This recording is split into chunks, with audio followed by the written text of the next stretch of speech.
할렐루야. 네, 오늘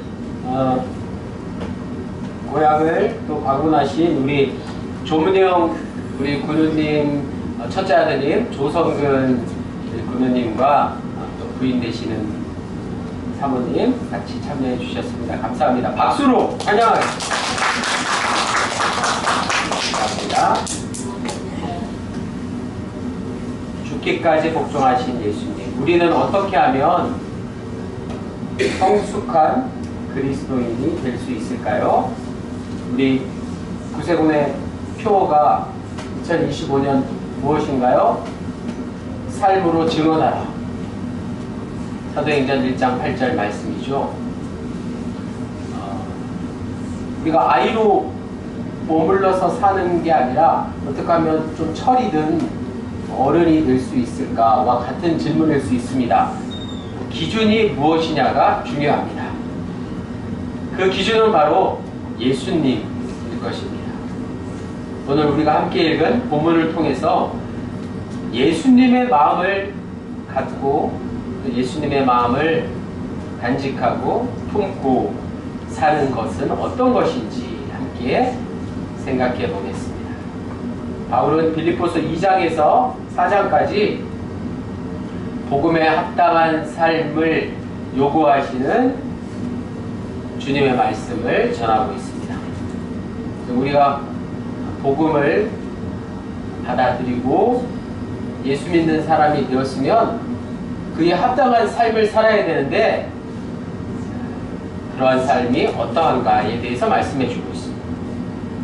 즉 우리는 예수 믿기 전에 모습과는 분명 다른 변화된 모습이 있어야겠죠.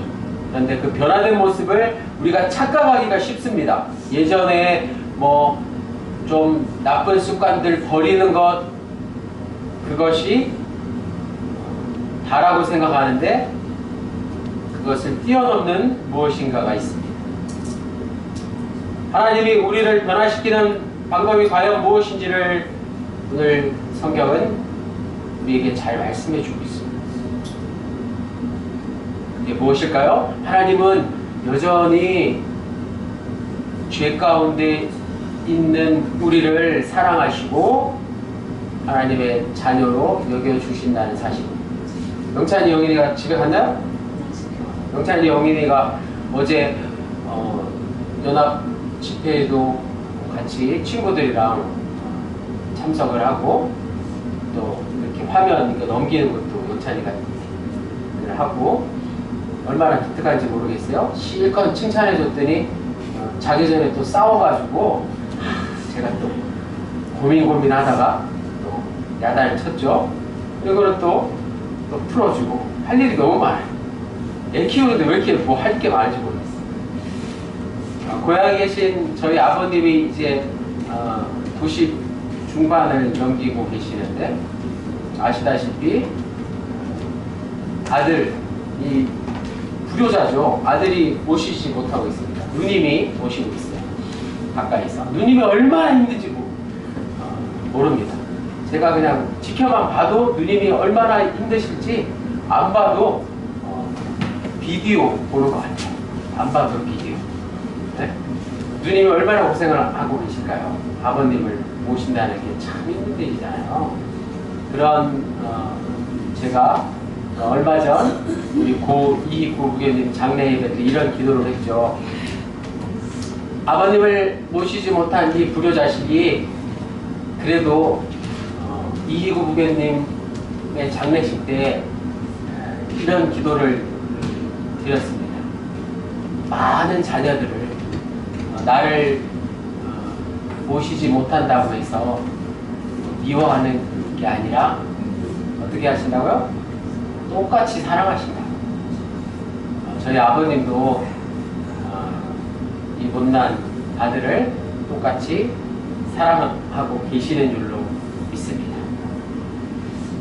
이것이 바로 하나님이 우리를 변화시켜 주시는 방법입니다. 대부분의 사람들이 익숙치 않습니다. 그런 방식으로 어떻게 사람이 변화될 것인가 라고 있지 않습니다. 우리는 자녀들을 은혜의 방식으로 대하기보다 지극히 율법적인 방식으로 다루는데 너무 익숙합니다. 세상 법이나 가정에서 훈육하는 법이나 뭐 별반 다를 게 없죠. 그런데 그런 방식으로는 오히려 관계가 더 악화될 수 있다는 사실을 저는 너무나 잘 알고 있습니다. 그리스도인은 하나님이 우리를 대하듯이 하나님이 우리를 율법으로 다루시나요? 그렇지 않습니다. 우리는 하나님이 우리를 다루시는 똑같은 방법으로 우리의 자녀를 그리고 이웃을 대해야 합니다. 그것만이 우리 모두가 변화될 수 있는 유일한 방법입니다. 세계 평화는 폭력으로 이루어질 수 없는 것과 같은 이치죠. 5절 말씀에 너희 안에 이 마음을 품으라 곧 그리스도 예수의 마음이니. 이 마음이 예수님의 마음인 줄은 알겠는데 더 구체적으로 무엇일까요? 오늘 설교의 주제이자 핵심이 바로 그것을 아는 것입니다. 예수님의 마음 중에 어떤 마음일지 아는 거예요. 오늘 종료주일, 고난주일, 고난주간에 우리가 꼭 알아야 할 덕목이 있다는 것입니다. 너희 안에 라는 뜻은 한 사람 한 사람 안에 라는 뜻이라기보다 우리 더감명문 공동체의 모든 군우님들 안에 지금 이 자리에 함께 하신 모든 이들 마음 안에 똑같이 누구 하나 앞서거니 뒤서거니 하는 것이 아니라 우리 모두가 똑같이 품어야 할 예수님의 마음 중에 가장 핵심이 되는 덕목은 바로 오늘 본문에 따르면 겸손입니다.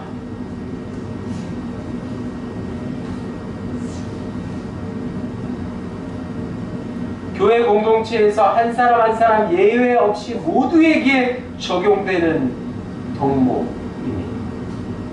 바울은 너희들 가운데라고 복수로 말씀하고 계십니다. 그리스도의 마음, 겸손이 빌립보 교인들에게 교회의 전체에 드러나라고 강조하고 있습니다. 바울은 빌립보 교인들에게 교회로서 서로서로의 관계 속에 모두가 다 똑같이 그리스도의 모습, 겸손이 온전히 드러나라고 말씀하고 있는 것입니다. 5절의 마음은 구체적으로 1절에서 4절까지를 가리킵니다. 그러므로 그리스도 안에 무슨 권면이나 사랑에 무슨 위로나 성령의 무슨 교제나 긍휼이나 자비가 있거든.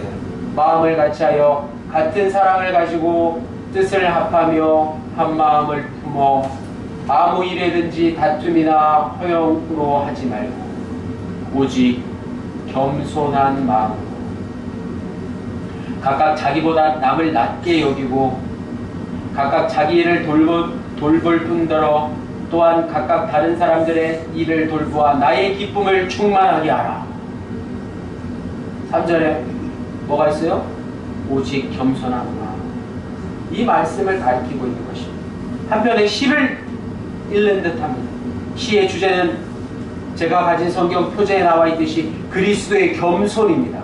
제가 가진 성경 빌립보서 2장 위에 작은 글씨로 그리스도의 겸손이라고 분명히 나와 있습니다. 빌립보 교인들을 향한 권면의 말씀입니다. 그런데 여기서 겸손은 단순히 도덕적인, 윤리적인 교훈이 아닙니다. 그 다음 문단, 오늘 우리가 함께 읽은 5절에서 11절까지를 보면 잘 알 수 있습니다. 그 권면의 근거는 바로 예수님이셨습니다. 예수님의 십자가. 바울은 공동체의 단결을 위해서 가장 기초가 되는 것이 3절에 오직 겸손한 마음이라고 말씀하고 있습니다. 그리고 그것을 실천하기 위해서 자기보다 남을 낮게 여기라고 강조합니다. 이러한 삶은 우리에게 익숙하지가 않습니다.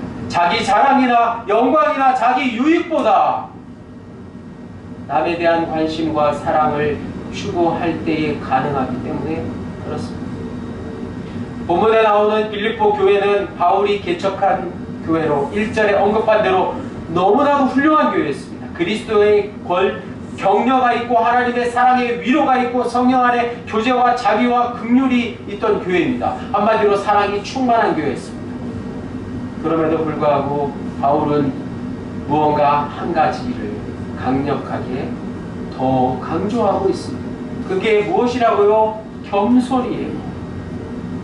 겸손을 말하기 전에 교만을 말하지 않을 수 있습니다. 빌립보 교회가 큰 은혜를 누리고 있었지만 교만을 경계하라고 바울은 말씀하고 있는 것입니다.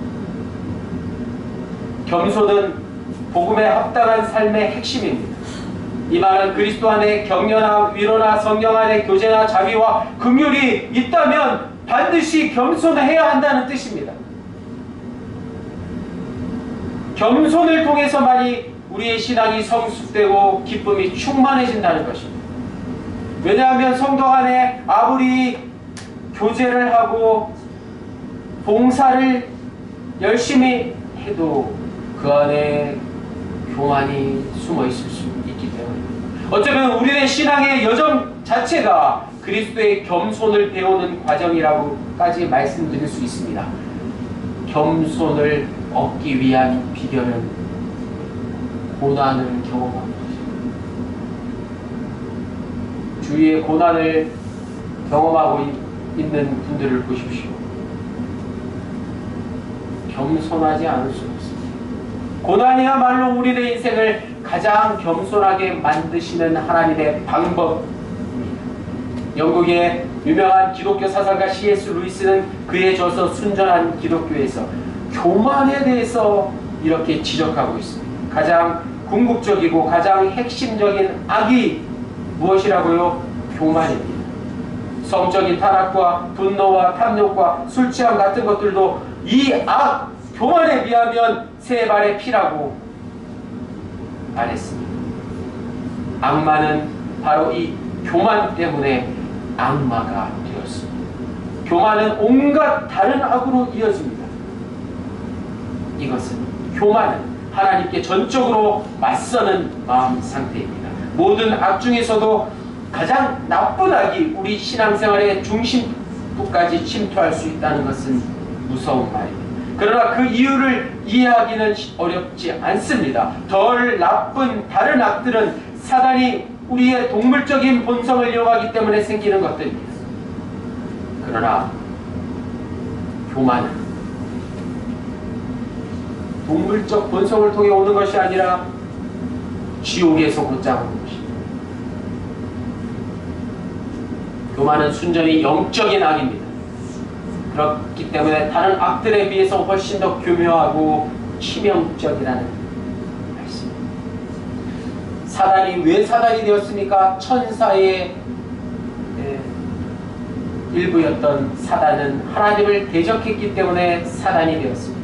교만으로 가득한 존재가 바로 사탄이었습니다. 아담과 하와가 타락한 이유가 바로 창세기 3장 5절 너희가 이 과실을 먹으면 하나님과 같이 되리라. 하나님처럼 내리라. 하나님처럼 높아지리라. 는 사단의 유혹에 넘어갔기 때문에 타락의 본질은 바로 하나님과 같아지려는 욕망, 즉 교만에 있습니다. 오늘 현대인들에게 가장 치명적인 것이 바로 이 교만 아니겠습니까? 그리스도인들에게도 마찬가지입니다. 우리가 가장 먼저 타락한 원인이 교만이기에 신앙생활에서 가장 나중까지 정복해야 할, 가장 최선까지 맞서 싸워야 할 죄몫이 무엇이라고요? 바로 교만입니다. 그리스도 안에 사랑이 있다고 말은 하지만, 성령 안에서 자비와 긍휼이 있다고 말은 하지만 교만은 끝까지 우리를 괴롭힐 것입니다. 교만이야말로 가장 끔찍한 영적인 세력입니다. 내가 교회 다니지만, 신앙생활을 오래 했지만 교만이 늘 내 안에 숨어 있다는 사실을 기억하십시오. 생각해 보십시오. 우리는 선행을 하면서도 교만할 수 있습니다. 봉사활동하는 사진들을 인터넷에 늘 올리시는 분들이 있어요. 교만이 자리 잡고 있기 때문에 그럴 수 있습니다. 기도하면서도 교만할 수 있습니다. 바리새인들의 기도가 바로 그랬습니다. 누가복음 18장 11절에 바리새인은 서서 따로 기도하여 이르되 하나님이여 나는 다른 사람들 곧 토색 불이 가늠하는 자들과 같이 아니하고 이 세리들과도 같이 아니함을 감사하나이다. 다른 사람과 비교하며 자신을 높이는 그런 기도 교만인 것입니다. 믿음 생활이 오래되었다는 증거는 교만이 아니라 겸손이어야 하는데 우리는 선행, 기도, 심지어 금식을 하면서까지 교만에 빠질 수 있다는 사실을 잊지 마십시오.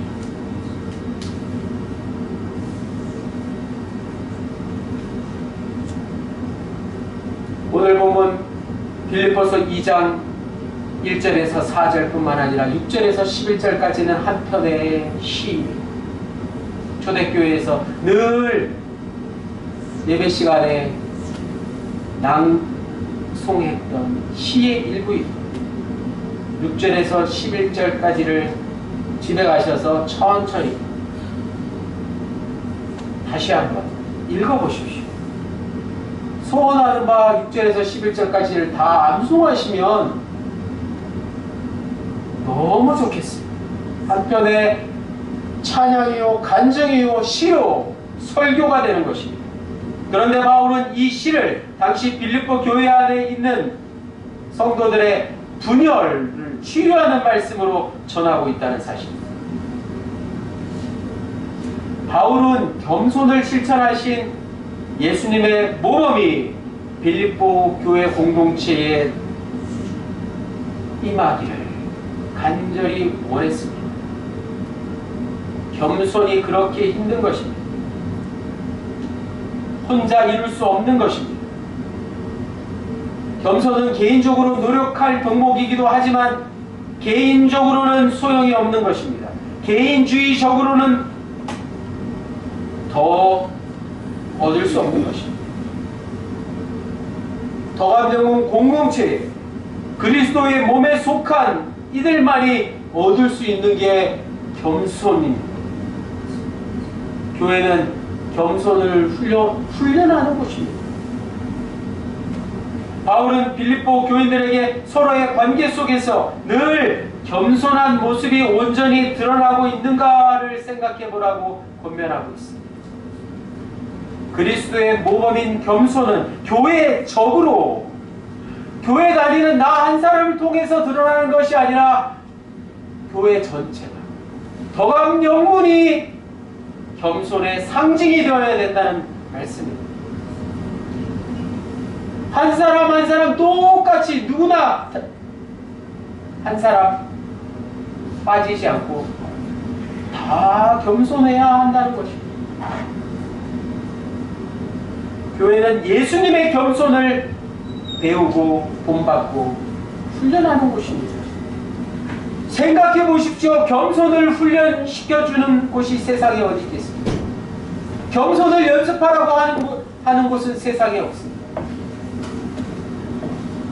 그저 겸손은 힘들다고 합니다. 겸손의 본질은 우리의 옛 자아가 죽었음을 계속해서 주장하는 것이기 때문에 그렇습니다.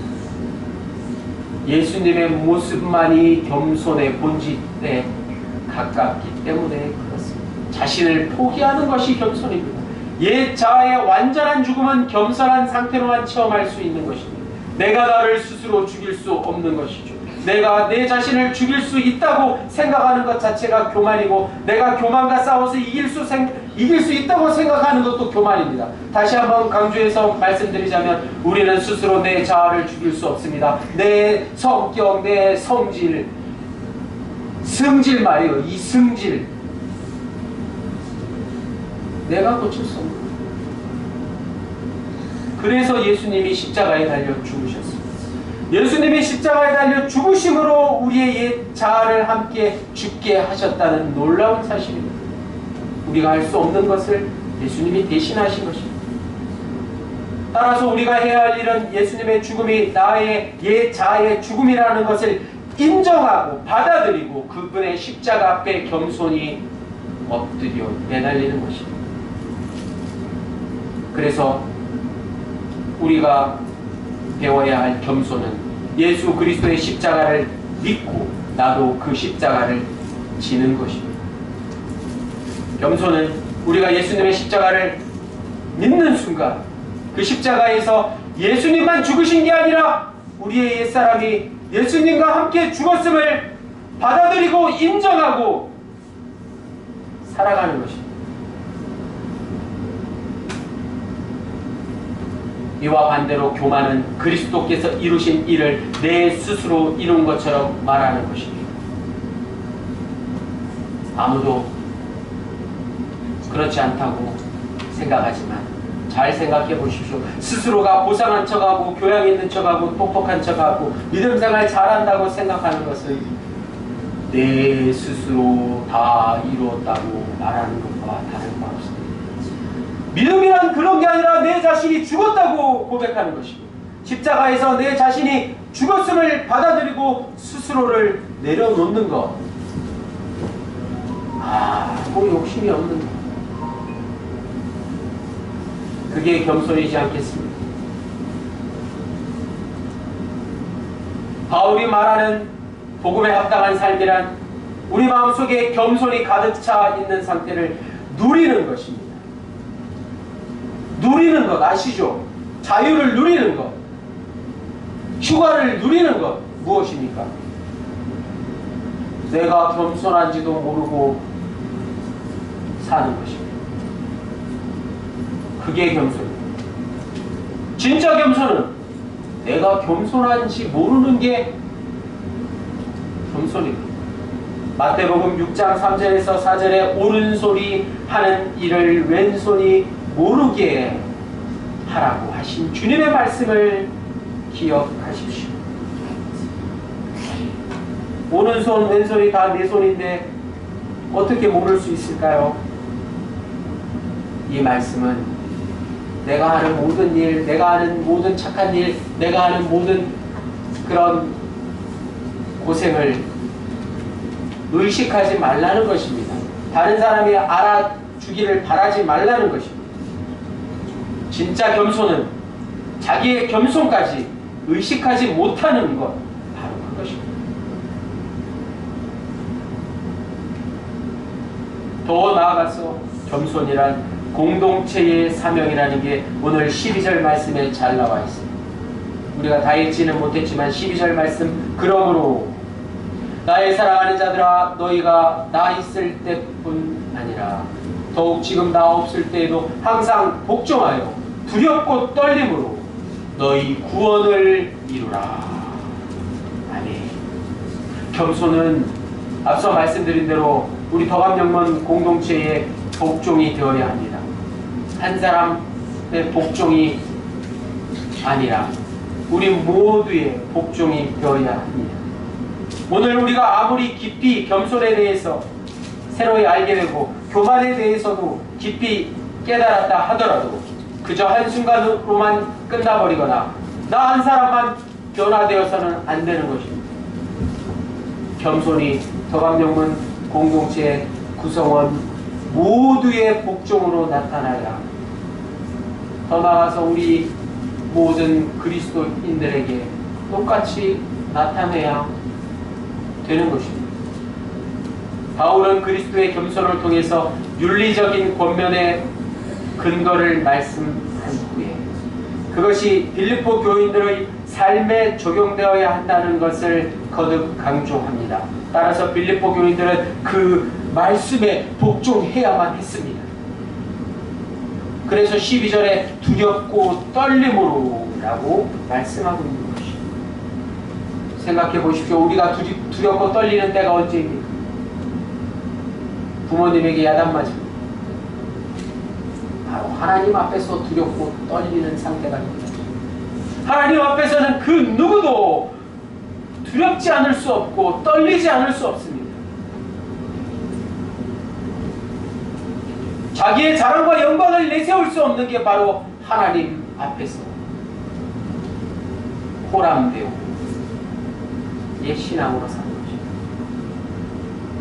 두렵고 떨림으로 호람되오의 신앙으로 우리는 하나님 앞에 설 수밖에 없는 존재들입니다. 바울은 구원이란 공로가 아니라 하나님의 은혜에 있음을 강조하며 늘 하나님 앞에 있다는 마음으로 겸손하라고 우리에게 당부하고 있습니다. 사랑하는 더감명문의 군원님들, 죽기까지 복종하신 예수님의 마음은 무엇이라고요? 겸손이었습니다.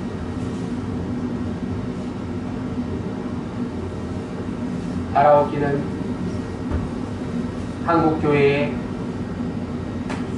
모든 사역자들이 먼저 성도들한테 겸손해질 수 있기를 원합니다. 그것만이 한국교회가 사는 길인 줄 믿습니다. 마찬가지 예수 믿는 사람들, 성도들이 이름만 성도가 아니라 세상 사람들에게 겸손해질 수 있기를 간절히 빌고 원합니다. 죽기까지 복종하신 예수님의 마음이 겸손이었기 때문에 그렇습니다. 주님의 마음은 하나님께도 겸손하고 이웃에게도 우리에게도 겸손한 마음이셨습니다. 하나님의 뜻과 우리 모두의 소원은 이제 자기를 낮추고 죽기까지 복종하신 주님의 겸손을 배우는 데 있습니다. 우리를 향한 예수님의 마음은 우리가 낮아지기를 원하시는데 있음을 분명히 기억하고 그 말씀에 복종하는 더감명원의 모든 군원님들, 이 자리에 함께 하신 모든 성도님들 되시기를 주님의 이름으로 간절히 축원합니다. 기도드리시겠습니다.